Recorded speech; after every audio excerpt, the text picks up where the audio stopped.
Welcome to a new episode of the Fleekazoid podcast. Today's episode is an audio episode for my video watchers, but I did make sure to put up some pretty visuals, so if you do watch me on a screen or TV, you get something aesthetic to look at while you listen to me today. The theme of today's episode is going to be reading a book called What Men Don't Want Women to Know. This is going to be a part of a broader series titled The Boys Club, where we talk about what the Boys Club even is. People have their own definition of it in corporate environments, and you probably have a version of it at school. People will say that there are benefits to being in the Boys Club. Today's going to be a reading of a book written in 1998 by two men, one called Mike Smith and another called Bill Doe. And the full title is What Men Don't Want Women to Know: The Secrets, the Lies, the Unspoken Truth. Now, I know because it's in 1998, some of this might feel a little dated, but there are things that I've seen in movies from the 90s and even the 80s where men are still exactly the same. A lot of things have not changed. It's important to disclose how problematic this book is perceived by people. There is one website called Publishers Weekly, which I'm not saying is the arbiter of all truth and people who are opinion fact speakers, but they say that females who find the content equally frivolous might recall that many a true word is spoken in jest. Yet, the generalizations are so sweeping and exaggerated here as to lead many readers to believe that the authors are talking only about themselves. Sometimes I have to wonder if men are covering their ass. I don't want to sit here and start this episode like not all men. The authors make it well known that they know that their own mankind is going to be betrayed by the content within the book. There's a lot of speculation about the validity of the content within the book. To myself, it doesn't seem like it's coming from a red pill angle. It seems like it's for women to protect themselves against men who think like this. And I see it as a way of letting you know how some of the worst monsters think. If I do see something that is red flaggy or problematic or that feels a little extreme, I'll make sure to call it out, point it out, or even omit it if I don't think it's valid. But for the most part, I'm going to clock it if I see it, and I'm not going to let you guys just think that I agree with this book just because it is a generally helpful book.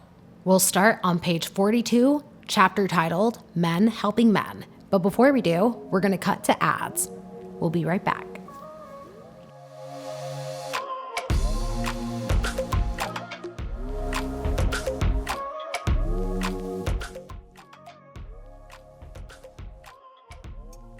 And we are back from ads, and you are hopefully done pressing the forward skip button. All right, page 42, Men Helping Men. Men could not keep any secrets or sustain any lies without the total complicity of other men. Smith and Doe rate this the most underrated boondoggle perpetuated by men upon women. Think back and try to remember. This one won't strain your memory. When was the last time a close friend of your man told you something in confidence? Like, God, he loves you. Or, it's amazing he doesn't even look at other women anymore. Or, he spent the whole night just talking about you. It's more than likely this confidence was unsolicited by you. Yet, somehow, it came at the moment when you were experiencing some serious doubts in relation to your man's sincerity. What amazing timing, you probably thought to yourself. Just when I needed to hear it. My guardian angel is working overtime. How perfect it seemed that receiving this inside information, just when you needed it, offered, unsolicited, by a trusted friend. Chances are you were so grateful to have misjudged your man's sincerity that you never questioned the sincerity of his cohort. After all, why would someone you always considered a friend randomly volunteer an outright lie? The answer is simple, because your man told him to. Your man knew the doubt going through your mind because in all probability, he actually did whatever you suspected him of. It could have been as simple as forgetting your birthday or as complex as carrying on an affair with your third cousin. But rest assured, whatever he did, no matter how low or how dirty, his male friends will always be there for him. Therefore, Smith and Doe issue the following warning. Regarding your man's behavior, when you are not there, never, repeat, never believe what his male friends tell you. You've heard them. The good old boys club. In the military, for instance, the Good Old Boys Club is a network of high-ranking male officers who do whatever is necessary to cover one another's asses. In the legal profession, it is the cozy relationships enjoyed by male attorneys, prosecutors, and judges who went to the same schools and harassed the same secretaries. In show business, it's the male power lunchers who give each other lucrative deals and who keep women portrayed as sex objects on screen. In the corporate world, it's a tight group of male CEOs who move from one multi-million-dollar job to the next, floating through the boardrooms of publicly held companies on golden parachutes with massive stock options. When men get fired, other men give them fat severance checks. When women get fired, men give them bad reputations. Whatever you may think or hope, no women are ever admitted into this club, or will ever be for that matter. How can Smith and Doe be so cynical and pessimistic? When it comes to the brotherhood of man, women might as well give up hope it will ever change. Men will cover one another's asses with the most outrageous lies and excuses, but they will never cover a woman's ass. That is, with anything more than a minuscule thong from Victoria's Secret. Let's pick any ballpark and see how the game is played. How about monkey business at the office? The following hypothetical is based on a true life story. You and your man are having dinner at the home of his business partner and wife, who are also good friends. After the meal, the four of you are sitting around, leafing through some random snapshots, when suddenly, there is your man smiling into the camera with one arm looped over the shoulder of a very attractive young woman you've never seen before. On the other side of the young woman is an unidentified man. Who are these people, you ask? Without a moment's hesitation, your man's partner replies, Arthur Lillywhite and his fiancée. I forgot her name, but this was taken the day that they were engaged. That's right, your man seemingly recalls. What a pair of lovebirds. With this explanation, the snapshot quickly makes its way to the bottom of the pile. What possible reason do you have to disbelieve what was said? These are simple, ordinary, everyday people. A business associate and his fiancée. Do you think, wait a minute, why does my man have his arm around another man's fiancée? Or, who the hell is Arthur Lillywhite? Of course you do. Do you open your mouth and say what you're thinking? Of course you don't. Why? Because this is supposed to be a relaxing interlude. Friendly, calm, away from the stress of the world, in the home of friends, the last place you would be looking for secrets and lies. But the fact is, what's actually happening before your very eyes is a massive emergency cover-up, instantly prepared, carefully structured, analyzed in seconds, and executed perfectly by your man and his partner. They move on to the next snapshot so fast you don't even get a chance to reflect on the fact that half of the men you know met their current wives or girlfriends at the office while they were married or already involved. You don't get a chance to recall that all those girls at the office were younger and prettier than the wives and girlfriends left behind. That girl in the snapshot, for instance, is a good 10 years younger than you. And what would you do if you did get a moment to think about those things? You would grab that snapshot so fast your man and his cohort wouldn't have the time to make up a name for the girl, let alone their whole bullshit story about the Lillywhite love affair. That's what you would do, wouldn't you? No, not a chance. Why? Because if you did, you'd be branded a jealous shrew. Who wants to be with a jealous shrew? Who invites jealous shrews to their home for friendship and dinner? Who wants a woman who makes a scene? So you shut up and the evening rolls on. No scenes, no waves, no outburst. You're a good little girl. You did what your mother taught you to do. But if you're still wondering what happened, it's this. The men were too slick for you. They had your number, and that snapshot was a fastball down the middle of the plate, and you never even got to swing at it. Such is the natural instinctive power of men helping men. You were called out on strikes, checkmated, and locked into position unable to move. Any suspicion you experienced was aborted before it gained life. Truth was dead in the water, the men won yet again. From these examples, we see that the basis of men helping men is that 2 or more lies are better than 1. To illustrate this further, Smith and Doe have been given permission to quote an acquaintance, J.D., based on a guarantee of anonymity. Quote, my wife, this was my first wife, wanted me to go with her to some jack-off baby shower. I think it was her sister's. So I told her I have a dinner with my friend Mark and an important business contact from out of town. Actually, Mark was having a dinner with the guy. Nothing to be suspicious about. My mistake was in underestimating my wife. I gave her the name of the restaurant. What an idiot I was back then. Well, I was young. Anyways, God knows what made her do it, but she showed up at the restaurant and found 2 of them there with no place setting for me. Mark, who knew where I was, thought fast. He told her I had gotten sick just minutes ago and headed for home. Good old Mark, a man's man. As for the missing place setting, the guy from out of town told her the busboy cleared it when I left. At any rate, as soon as she split from the restaurant, Mark ran out to his car and raced across town to an apartment where I was holed up with 2 of our favorite hookers. By the way, I have to interrupt at this point. I rebuke that word. Back to the quote. I'll never forget my panic when one of the girls opened the door and there was Mark sweating like a pig. Get the fuck home as fast as you can, he said. Believe me, I was dressed and out the door in a minute. I did not beat her home, but she did believe my story about having to stop at a gas station because I was so sick. And end quote. Here is another case of 2 or more lies adding up to the male version of reality. Had Mark and the out-of-towner been less in tune with the demands of their gender, J.D. would have never gotten away with his escapade. In the world of men, not only do friends lie for friends, but strangers do too. This is the club into which men are born, a universal association like the Freemasons, of which your man is a card-carrying member. But hiding infidelity is not the only area in which men help men. Consider the case of Lewis, a false name. Lewis was married to a girl who loved to make a big deal out of the milestones of life. Birthdays, anniversaries, days of sobriety, those times of highest sentimentality. To Lewis's wife, as to most women, one of the holiest days of the year was Valentine's Day.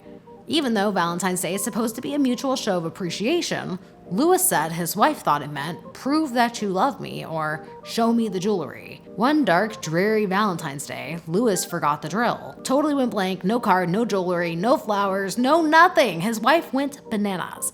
Claimed he didn't love her, never thought about her, was just another stingy, egotistical, self-obsessed male. A simple mistake was quickly turning into a horrible nightmare. What did Lewis do? The first thing he thought was exclaim, quote, "You didn't get the flowers? I don't believe it. That's a fucking flower store," quote. The second Lewis stole a moment alone. He called the flower store, fearlessly prepared to genuinely complain that he had ordered flowers and they hadn't arrived. He had even had his credit card ready to convince them he had given them the number, that they made a mistake and ruined his life. It turned out he didn't have to go through with it. The person who answered the phone at the flower store was a man. That's all it took. Lewis explained his dilemma, the man understood and called Lewis's wife to tell her the store had made a dreadful mistake. They didn't deliver the flowers and a huge expensive display that her husband had ordered and paid for. This was a man that Lewis had never even met, volunteering to lie and even embellishing. This is what you are up against, a universal good old boys club of liars, cheaters, and con men. From all of these examples, men helping men, Smith and Doe draw one conclusion and one conclusion only. When you suspect your man of a transgression, you can be 100% sure he is guilty if any other man comes to his defense. Period. Case closed. Period again, and that is the end of the chapter. Now, I have so much to say about this, but before I do, we're gonna cut to some ads and we will be right back. Thanks for listening.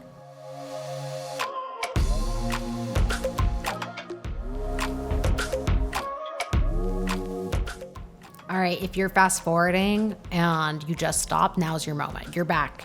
You can stop fast forwarding now. I just want to introduce some personal thoughts and takeaways. I wasn't a fan about how the author talked about how women are being left for younger and prettier women by their husbands who are basically leaving them for their coworkers, and how there are entire workplaces like this. Does it happen and does it exist? Yes, I've actually met people who were the children of the younger mom who met the dad who was already married at the workplace.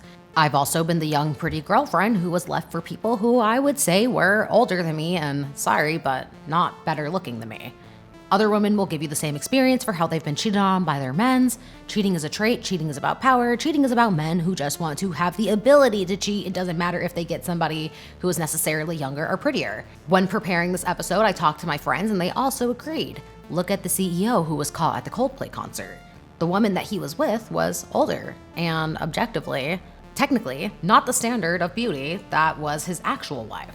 I don't say this to make this a contest of who is pretty and who is younger and who is worthy of being cheated on. It's just the way that it is.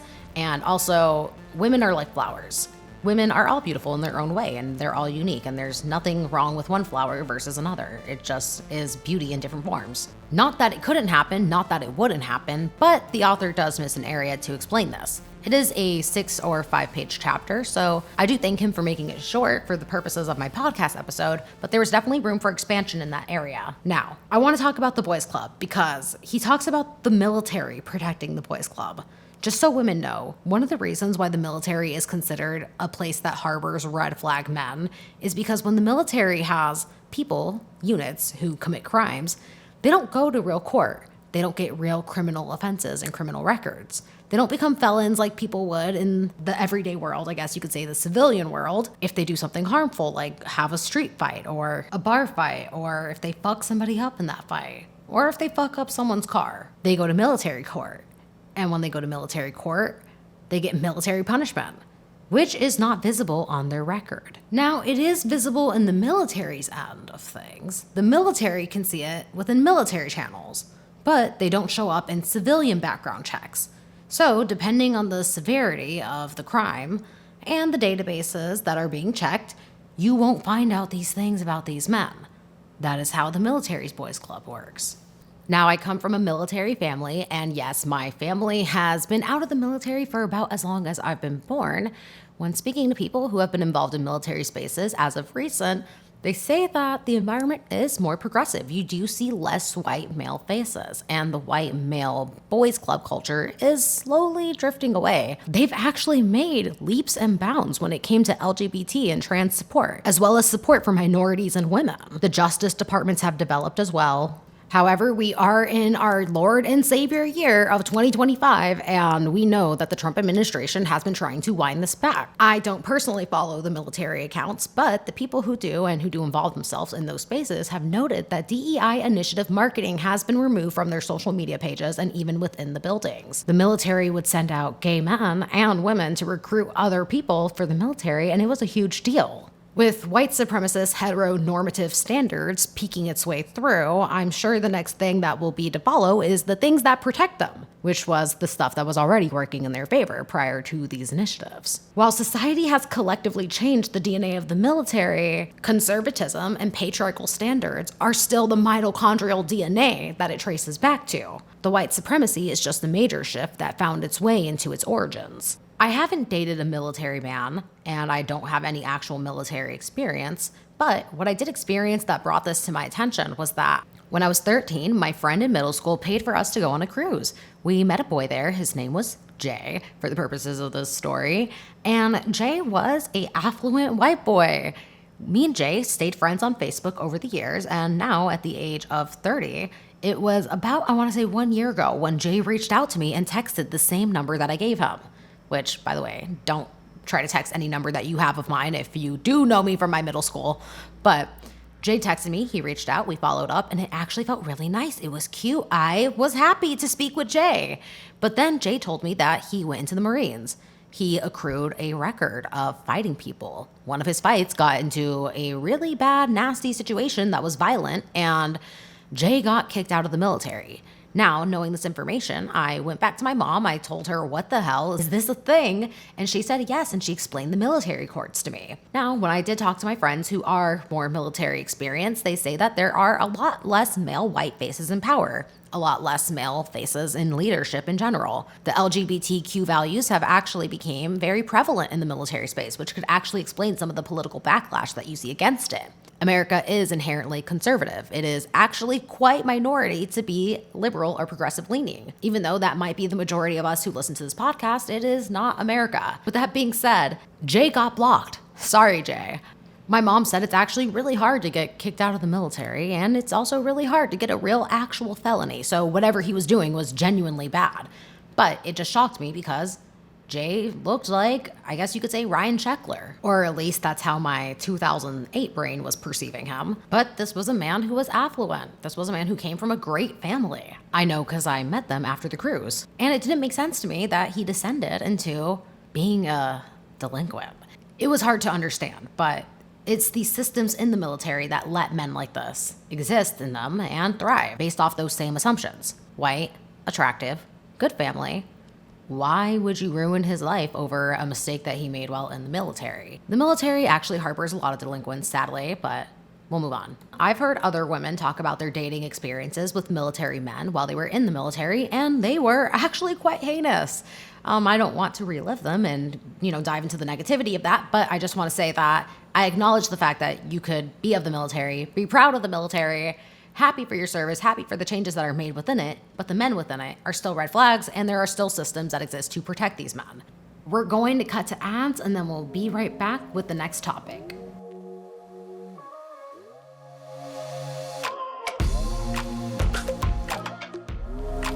Boys clubs in the workspaces. Ooh, this one for me. This one is a sweet spot.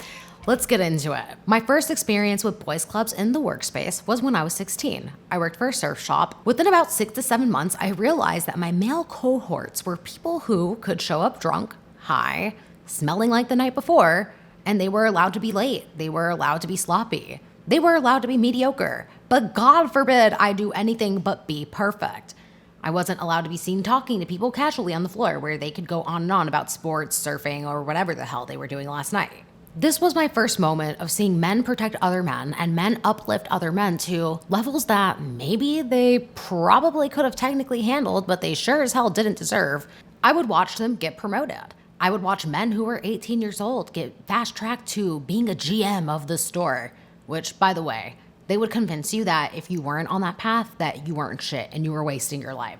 Anyways, these men protected each other through these outlandish outbursts, acts of sexual harassment in the workplace, being drunk the night before, coming in drunk, and just being unprofessional all around. The only thing that they really had going for them was the fact that the other men in the building really, really liked them and that they could sell. Yes, it's true. They were good at their job when it came to that. But my experience was that even if I was good at my job, I was still held to an unrealistic standard of perfection, roboticism, and not being allowed to be my authentic, genuine self, which led me to going into all pink-collar jobs from the moment that I left that company. For the boys who worked at this job, it was enough for them just to show up and just to be in the boys' club. To be somebody who protected the other boys was the baseline of what they were expected to do. Meanwhile, I, as a woman at that company, was being held to unrealistic perfection standards, as well as meeting the boys' club where they were at and understanding that they did what they do and that I was supposed to just be okay with it. Oh, and yes, every single one of these men made more money than me. I don't stay in touch with any of these men. I don't know what they're up to, and I don't know what they have going on in their lives, and I would like to keep it that way. When I was doing research for this podcast, I did come across women who openly said that they were a part of the boys' clubs at their workplaces. They also worked in sales environments, and they said that being in the boys' club is the only way to survive. They also saw themselves as people who wouldn't like women who wouldn't be in the boys' club. These women were adamant. You can learn and grow and develop professionally and financially by being in the boys' club. If it's helping you out, then it must be a good thing, right? I think that women think they're in the boys' club, but they're really getting a watered down, filtered version of it. One of them was adamant. She said that if you were married, you were considered a part of the boys' club because you're technically unfuckable. One of the women said that anybody who has boss energy is ultimately a little bit masculine, therefore they have access to the boys' club. They also said that they wouldn't want to be around women who wouldn't be a part of the boys' club, and that she is basically a boy because she has access to this space. And when I hear this type of PR for the boys' club, especially by other women, what I'm keen to notice is, for one, the gatekeeping. The boys' club is exclusive. Women who want to be in it and who want to access the perks of the boys' club have to be women who perceive themselves as boys or masculine trait carrying. Now, if we think about the authors of What Men Don't Want Women to Know, they said it plain and clearly. You're not getting access to the boys' club that you think you are, and women will never be allowed in it, which I find to be the case because ultimately it's women protecting these men for the perks and the benefits. It's not these men protecting women from the harms of the boys' club. When listening to this woman talk about some of the prices that she pays, she said that she always has to be the responsible one to make sure that the hookups don't happen, that the cheating and the affairs don't take place. She says it's really hard to avoid, but that it's something that she has to do. Notice how it's not on the men's responsibility to take care of their relationships and themselves in these scenarios. Her reward for being the responsible one is she gets access to financial benefits, career benefits, opportunities that maybe other women wouldn't get. So she pays the price, she goes online, she shares it, and she tells you guys why the boys' club is not that bad. Which brings me to my next point. Women who protect the boys in the boys' club. The women who perceive themselves as a part of the boys' club. This goes beyond work and beyond the military. This is your home, your friends, your school, maybe people that you even know casually. It's family members, it's everyone around you sometimes. This can come across as male-centeredness, which it often is, or it's people who go to extraordinary lengths to protect the men around them. This is where the example of men will lie for other men and two lies are better than one comes into play, because I've seen women turn into PR teams for these men, assuming the best where the worst was obviously being held in front of them. I can't put a number to how frequently this happens, but I've seen multiple women from all over the United States talking about how women in the "are we dating the same guy" groups are actively running back and showing these men what's being posted about them in these groups. I've also experienced taking my experience online to these groups and being gaslighted by the women within them. Now, I'm not one who chases situationships or hookups. When a guy is appearing that way to me, I consider him a red flag. The TLDR is that I was on Hinge. Again, yes, I downloaded the dating apps again. Say what you will. We're in a phase. But I downloaded the dating apps, I was on Hinge, and this guy that I matched with asked me on a date the day of, the very day that we matched, and I thought it was weird. I told him no, obviously. He proceeded to ask me out 2 more times, and before he asked me out on the second attempt, he told me that he was going to Mexico and that this is why the date basically needed to happen. He had a sense of urgency placed over the date. Come to reschedule with him, which by the way, he was doing very bitterly, but it turned out that there was no actual Mexico trip. He was then asking me if I spoke Spanish and if I cooked and if I cleaned. It was giving weird. Also, the date went from dinner to drinks to a walk in the park. Oh, and he asked me what gym that I went to. When I told him I wasn't going to go on the date the day of, I was like, I'm at the gym. Him asking me that question is very much giving that he was going to run up on me. Anyways, I told my friends about him. I took him to the dating groups. I posted his profile. I asked anybody else, did they experience a man who lied about traveling so that they could up the urgency of seeing them? I told them about the Spanish cooking, cleaning thing and how weird it was, and most women agreed. There were a handful of anonymous accounts, though, who told me that I was doing too much and that I was ruining a man's life for no reason. By the way, he had a lot of female friends and female defenders, but there were also a lot of women who experienced him romantically who agreed. This was a man who liked to plan last-minute activities. I also found it very suspicious that he was trying to meet up so quickly and rapidly. I immediately suspected that he's trying to replace a date that canceled on him. A woman in the comments ended up confirming this. She said that she was supposed to go on that date that night, but she got a weird feeling, so she bailed. Cue him rushing me. A lot of other women were saying men who match with you really quickly and try to get you out of the house with a sense of urgency is a sex trafficking move. Is this guy a sex trafficker? No, he's just a dumbass situationship chaser. What he was doing was manipulative. I debated deleting the post, but then I decided, no, this is actually a really good example of what it looks like to stand 10 toes down on people who are actively defending this man. And the responsibility of being in this space is pointing out men who give you a weird feeling, bad vibes, or who do something red flaggy. I'm letting these women know, hey, this is a red flag character. Someone even said in the comment section, I was waiting for him to be posted on here. People knew about this guy already. I just confirmed it. But my post ended up getting taken down because so many people were advocating for me being the one in the wrong here for posting him. In that moment, I felt the heat run through my body. I was like, if this was a guy asking me out on a date and I wanted to know about his background, this is details that would matter to me. I wouldn't want a man like this having access to me physically or romantically. I've experienced women being very adamant that I hook up with their friend, date their friend. They romantically nudged us towards each other or created situations where we would be in the same space as each other. They did it either for entertainment or for access to get closer to these men and the benefits that they thought that these men had. These men were often douchebags, and when I would question them, these women would adamantly vouch for them. I personally do not trust a vouch. I also don't think it's normal for people to be super adamant that you are hooking up with their friend or dating them, especially when the breakup happens. Notice how you'll often lose that friend at the same time. If not that same friend will gaslight you into thinking that you broke up with them for no reason or because you did too much. I've heard about this happening to other women where people make you feel bad that you went to them and complained. That's not your friend, that's actually your op and your enemy. And very often these same women are in love with these guys. I also find them to be puppeteers or aspiring puppeteers. We know why they do it. This isn't a psychological unwrapping of why these women move the way that they do. Yes, insecurity. Yes, because they want to feel safe. Also because they think it's a survival thing. They don't look for the women in their life when it comes to approval. They don't try to protect them. They don't care if bad things happen to them. They prioritize male approval over female. And because of it, what you end up with is women who are a danger to society. They don't try to protect other women from the dangers that are other men. They actively feed these women to these men, and they walk them down to situations that make them susceptible to these men and the harms that they can cause. These women are honestly women that you can try to call out, you can try to nudge in the right direction, but they don't want the help. If anything, they want you to be a pawn in the game and to be another piece that they can move. When you're not a part of the boys' club to these women, you are the chum for them.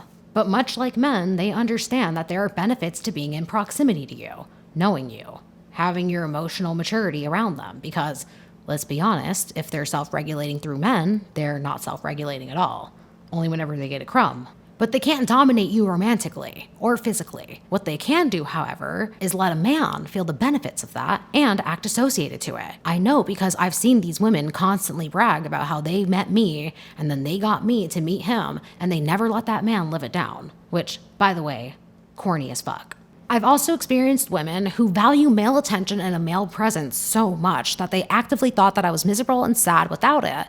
So they turned to the corner of every room where there was a man and automatically assumed that if he was single, I should be interested in him. It was cringy and weird, and it was something that took place in my last workplace. It's this weird assumption that I should settle for whatever's nearby and in proximity and immediately available. But also this idea that I'm actively looking for options even while I'm at work, which no, wasn't the case. And that's the other sneaky way that they're harmful too. Treating you like entertainment, treating your singleness like it's entertainment. When it comes to male-centered women, you can't underestimate the animosity and how it will present itself. Because to them, they think that you can't pick up on them being jokefully helpful, but they also think that they're winning in life by default and they're trying to help you win too, but they're setting you up with a loser, or they're pointing you in the direction of a loser, or insinuating that your attention should be around a loser. Before I finish off this episode, I want to get into the gaslighting that takes place in the boys' club.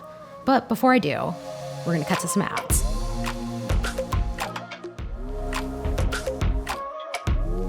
All right, we are back from the ads. Back to the topic. When you start to get gaslighted by women who center men or who are in the boys' club, even if you know how they psychologically operate, you can still successfully be gaslighted. Brian Koberger has successfully maintained some friendships in his childhood, and yes, I'm talking about the schmurderer, the one who is very notorious right now. This childhood friend of Brian's went on a date with the guy who didn't know that she was a friend, but he went to the TikTok app to tell everybody about it by request of his sister. On his sister's TikTok, he was opening it up with how he was trying to understand how somebody could be friends with him and why they would want a friendship like that, despite everything that he's done, because he knew he engaged with the case. And he was disturbed that she could overlook it, to the point where he went back online and he re-experienced the case and the details of it from the top, because he wanted to be sure that he was actually right, that he did do this thing, and that nobody should want to be his friend after something like that. Like, no, let me Google that back. Yes, he definitely did commit those crimes. Yes, he was found guilty, and yes, he should be in prison. Why is he outside hanging out with his childhood friends? Just to give you some closure with how that story ended, he did cut off communication with her, and even when she decided to unfriend Brian and she came back to him, he still didn't want to be her friend for moral issues, which makes sense. I made an episode about a friend who hated me but insisted on staying my friend.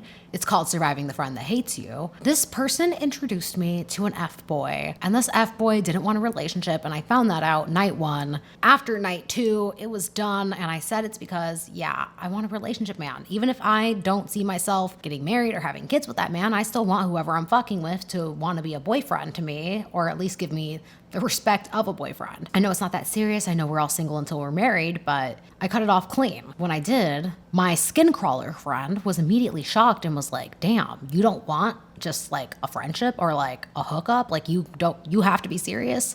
And I'm like, yeah, that's the only thing I'm okay with a man who's having access to my body. This guy was scheduled to move 3 hours away in about maybe 5 to 6 months after that took place, and cue the next 6 months of him acting like I don't even exist when we're in the same room. Then when he moves away and gets a girlfriend, about a year later, suddenly her entire MO is in sneak inviting him to events and parties and then inviting me and not telling me that he's there. Which, by the way, no, I didn't want to see him. I didn't want to bump into him. But this became entertainment for her, and it became a challenge for him. Meanwhile, he was still on the same fuck shit, and she was on plots and schemes that were about appeasing and enthralling him. To understand a little bit more about this dynamic, her allegiance to him was through her boyfriend because they all knew each other when they were roommates. Now, I can hear the meme playing in your head, and they were roommates. He had a crush on her when they first were all roommates, which is weird, and then his roommate ended up becoming the boyfriend that she lives with now. And that guy would always hang out with them. He would be the third wheel to the couple. It was a strange dynamic because now when these parties would happen, it would be, let's see if we can invite Fleeksy and not tell her that the F-boy is here. Let's see what she'll do if she bumps into him in the wild, which, by the way, that man stayed going home with his left and right hand every time. He was always shocked when he did too. For some reason, he thought that that was going to be something that was cute to me. The skin crawler was so bent on being, quote unquote, the chill girl, the chill girlfriend. Like, oh, why can't you just show up at these same parties? Or why wouldn't you want that with him? It's like, babe, you go fuck him. You go have that loose relationship with him. She actually just wanted one from her man. She just wouldn't say it. But one of the reasons that she couldn't say it is because living with him afforded her a house. And being with him also meant that to her family and friends, she was in the right path in life because, oh, she's entering her late 20s. She's living with a boyfriend. She's not at her parents' house. Oh, look, she's winning in life. It was all about being perceived as winning in life. And winning in life also meant being in the boys' club by virtue of a relationship with that man. It also meant creating humor for him by involving his friends and myself in drama that she would manifest herself with parties and party invites where I wouldn't be told who was coming. Eventually, I just stopped coming altogether. Sometimes we do wonder if we're the asshole in a scenario, when really, this is a person who is overlooking significant red flags, endangering you, endangering themselves, but primarily you, and trying to make you think that you're the problem because you're not catering to the whims of men or subjecting yourself to being liked by men. And they convince you that you should be doing it too, and that there's something wrong with you if you don't, and if you're not doing it, and you must be crazy to not let men exploit you, take advantage of you, or to be passed around their group as a pawn. And they'll make you think that you're the crazy one for revoking access or denying the friendship, which, by the way, no, you're not. And the weirdest part is that even if they know that you don't settle, they know that you're picky with your friends, picky with your men, they know that you don't give a fuck about having access to men or bar hopping to see what exes are doing or past flings are up to, or if you can bump into them in the wild. Even if you're so open that that's not you, these people still put you in proximity to it. They expect it out of you. They act like you're weird for not doing it. And even though they openly fuck with you and they do things to make you feel excluded or to poke fun at you for being single, they'll want to be your friend. They'll ask you to hang out with them. They'll take you bar hopping so that you can stalk their exes and past flings. They don't give a fuck. They insist on being around you. And as they're hanging out with you, they will be sprinkling in that they think that you should be like them. You should settle. They'll also tell you that you should be bending to the knee of the boys' club. They also automatically assume around you that all the men around them are automatically in the right and that women are in the wrong, and they will see every situation through the lens of protecting men. They're not hanging out with you to adopt your point of view. They're hanging out with you to dominate you, to extend the power of the boys' club over you, to eventually break you down into being a boys' club member. Because the thing about the boys' club is that it's actually lonely. The perks and the benefits that they're getting are only from the crumbs that the boys give them. Because misogyny hurts everybody involved, especially men. I've said it before on my live stream, but I'll say it again. When men hear about beautiful women who get arrested, they'll jokingly be like, "Release her, Your Honor. She's innocent. She didn't do anything wrong." Women will join in too. Will say that she deserves to be released. Her crimes are meritless. Let her go. Now, the thing is that when men see another man, they think this by default, whether they know that man or not. The book talks about this as well. Men will go above and beyond. They'll even embellish on another man's behalf that they don't even know. When they do it towards women, it's a joke. It's because she's so hot, she deserves to be let free. When they do it towards a man, it's because he's in the boys club. A man's honor is a very real thing for them that they try to protect even if they don't know that man. And once you become aware of the boys club and what it sounds like to automatically protect a man, you can't avoid it. I can tell who's in the boys club by what they allow from the men around them. I can also tell because of the way that they will talk about men's crimes. They won't talk about them at all. They won't even talk about why men do the things that they do. They will completely act like it's a mystery or just glaze right past it. They'll expect you to do the same as well. When a woman makes an accusation towards a man and they automatically assume that the man is in the right or the man should be protected, that tells me that that's a boys club member as well. If I'm a part of an institution or a professional environment where claims are made against men and the men don't get punished or distanced or some type of repercussion, I know that I'm operating in a boys club space. I automatically assume that whoever is in power is somebody who also perpetuates that behavior onto their employees. When a man doesn't have qualms about the douchebags that he surrounds himself with, or women when they're perfectly fine being friends with people who are like Aiden Ross. Yes, that is me taking shots at Brooke Schofield. I can't overlook it. I automatically know what team they play for. Team Boys Club benefits. I made this episode as an act of awareness so that whenever you are in the wild, you can automatically know who is a Boys Club member and who isn't, who gives sympathy to the Boys Club, who desperately wants a membership. Unfortunately, they don't want to change. You can try, but it'll just foster enemies around you. And they'll just cater their language to fit yours. Here's the thing. A lot of them learned with movies like the Barbie movie that this dynamic of not wanting to be a boys club member is actually on its way to trending upward.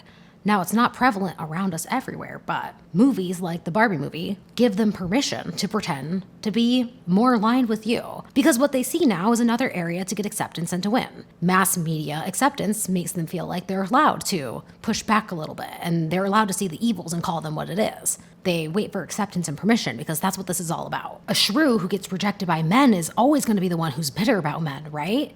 But when you see a movie like the Barbie movie, and it's Margot Robbie, and it's everything that's pink and pretty and sparkly calling out men, now it's okay. It changes the narrative for them. They finally see it from the other POV. But it's not something that they actively live in. They do it while it's hot, they do it while it's trendy, they pick and choose where it's acceptable to do this. So they're still a boys club member, and you're not safe around them. These are women who will ultimately endanger you, family members included. With that being said, we're going to transition into a break.